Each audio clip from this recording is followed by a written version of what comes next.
There's been a change in the Dungeon Master's Guide 5.24 that I think is kind of interesting.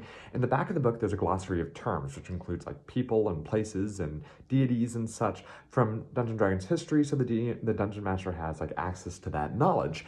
And one of the entries is the Raven Queen. Now, you might remember the Raven Queen from the 4th edition years as being the goddess of death and I think winter. If you watch Critical Role, you may know her as the goddess of death and possibly winter.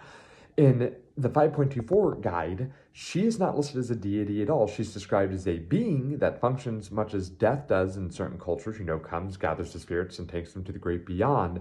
But there's no mention of godlyhood or being worshipped or anything like that. And I think that's kind of an interesting change in that sort of an interesting change. What I think is happening here is they're still trying to find a proper place for her in the setting. She's very popular within the D&D mythos, but who is she exactly, in the grand scheme of things?